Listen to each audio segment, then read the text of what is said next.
If you've been on the internet for the recent year or two, you might have heard someone saying Project Moon mentioned.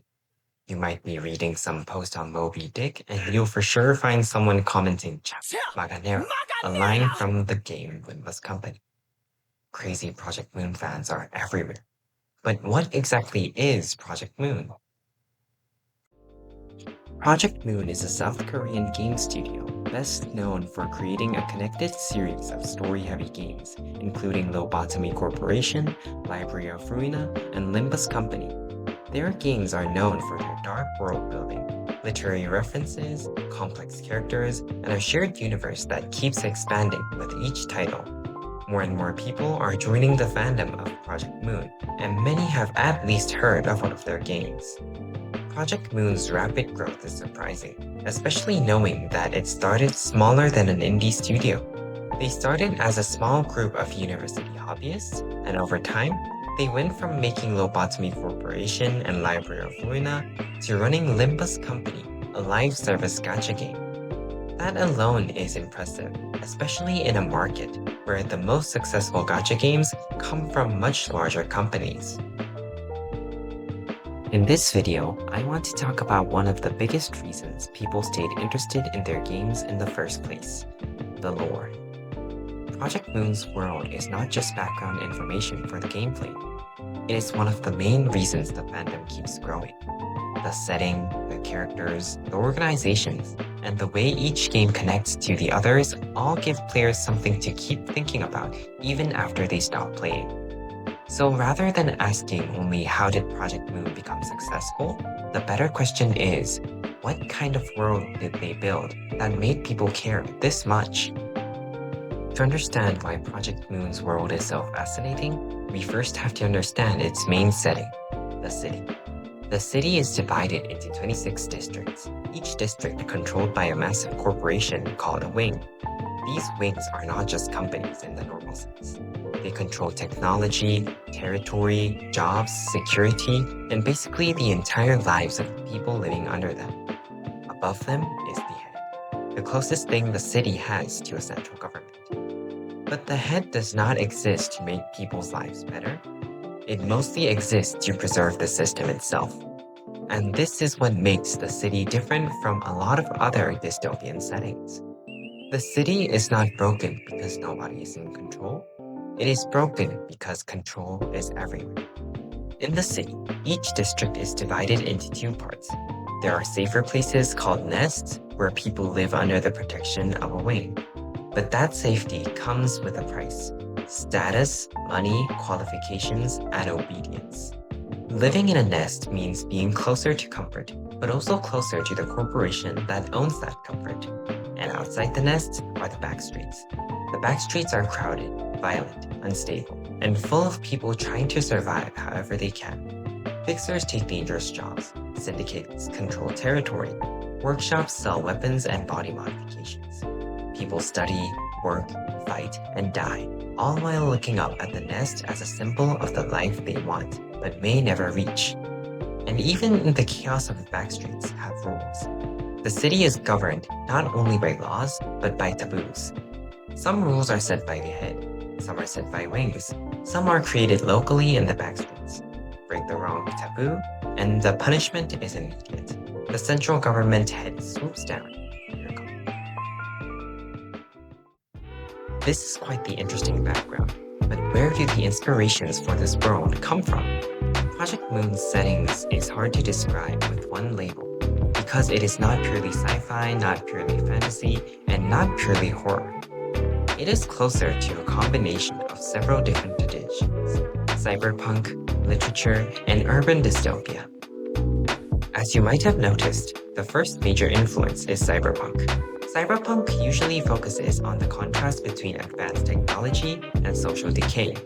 Project Moon uses this very strongly. The city has body modification, genetic engineering, artificial spaces, corporate-owned technology, and powerful inventions called singularities. At the same time, many people still live in poverty, insecurity, and violence.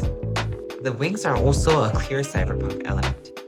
They are corporations, but they also function almost like governments.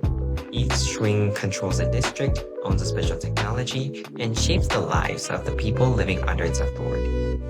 This makes the city a place where technology is not automatically liberated. Instead, technology is usually owned, patented, restricted, and used to maintain power. Fixers also fit into this cyberpunk framework. They work as contractors, mercenaries, bodyguards, investigators, and hired problem solvers. They move through the violent space between corporations, syndicates, and ordinary people. But unlike many cyberpunk mercenaries, fixers are also a part of the formal ranking system controlled by the head, which makes them feel less like rebels and more like workers inside the city's economy. In a similar sense, the second influence is urban dystopia. The city is not a wasteland, and it is not a simple dictatorship. It is a highly developed urban system with rules, districts, jobs, housing, schools, offices, workshops, gangs, and public order. But all of these normal parts of city life are distorted. The division of nest and back streets are the clearest example. Nests are safer and more stable, while the back streets are much more dangerous. But both spaces belong to the same system. The back streets are not outside the city's order. They are part of how that order works. The third influence is literature. Project Moon does not use literary references only as decoration. Its games repeatedly borrows names, character ideas, and emotional conflicts from famous works of literature. Limbus Company makes this especially visible. Its main cast includes characters connected to works like Moby Dick, Don Quixote, Faust, Crime and Punishment, The Stranger, Demian, and others. But these references are not simple one-to-one adaptations. Project Moon usually takes the core conflict of a literary character and places it inside the city. For example, a character inspired by Moby Dick can carry themes of obsession and revenge. A character connected to Don Quixote can bring in idealism and delusion. A Faust-like character can suggest knowledge, contract, ambition, and moral compromise. This is one reason the lore feels dense. Project Moon's world is not only asking what happens in this fictional city, it also uses older stories to ask how familiar human conflicts would change if they were placed inside a corporate dystopia. Obviously, Project Moon's city is fictional. Real life does not have singularities, monsters, or giant corporations that literally rule. However, the city structure seems strangely similar to a country we know well, Korea. A lot of the city is built around modern capitalism, taken to an extreme. Almost everything is connected to work, ownership, competition, and survival. Technology exists, but it is usually controlled by corporations. Safety exists, but it is impossible to access without money, status, or institutional protection. Social mobility exists, but it is extremely difficult. The safest places to stay are the hardest to get to. This is one reason the setting feels modern. The conflict is not only rich people versus poor people, it is about whether people can gain the conditions needed for a stable life, secure housing, education, decent work, protection, and institution that will actually support them. The city often feels less like a Western dystopia about individual freedom against the state, and more like a dystopia about rank, belonging, exclusion, and endurance. People are constantly measured by where they work, where they live, what grade they have, what qualifications they hold, and which organization protects them. For example, the back streets include entrance exam preparation areas for people trying to enter wings or nests. Education is not just education here. It becomes a survival strategy. Studying is connected to class mobility, and class mobility is connected to the possibility of living somewhere safer. Housing in the city also feels familiar. The back streets are described as having extreme inequality, from ordinary houses to dense apartment areas. This makes the city feel like an exaggerated version of urban housing pressure, where your physical location reflects your social position. Corporations are another major part of this.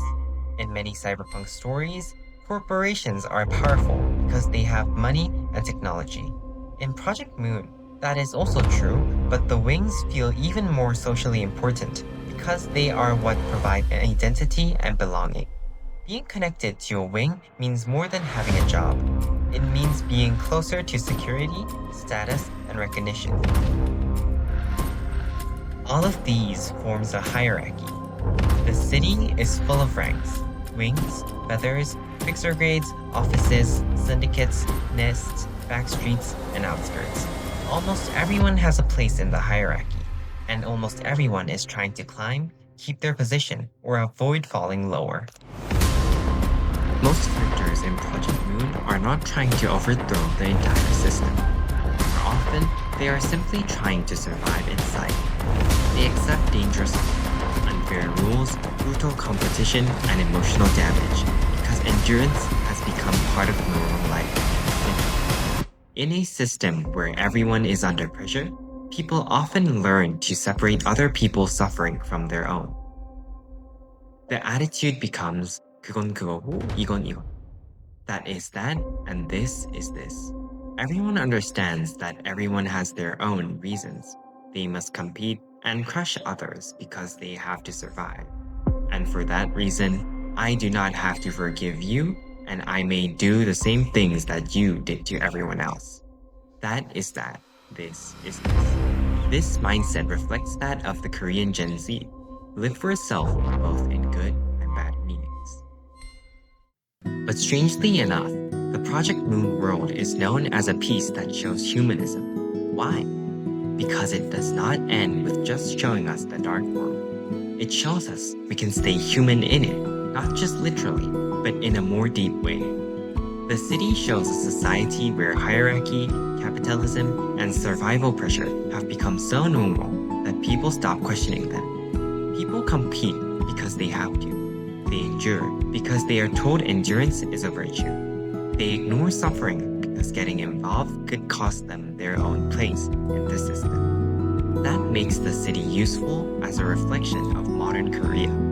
It asks what happens when education, housing, work, and status become so competitive that people begin to treat empathy as inefficient. But Project Moon does not simply ask people to remember sin or expose corruption. They ask for more, 굴레를 끊어내다, or to break the cycle. So breaking the cycle does not simply mean forgetting past sins. Forgetting would only let the same structure continue. It has to mean facing what happened, recognizing how people were shaped by the system, and then choosing not to pass that damage forward. Forgiveness here is not pretending nobody was hurt. It is refusing to let pain become another excuse for revenge, ranking, obedience, and indifference. Project Moon touches the audience with a message. Capitalism grows individualism. We think about our own risks, our earnings. Instead of showing how the city must change, Project Moon shows how we must change. To not let individualism become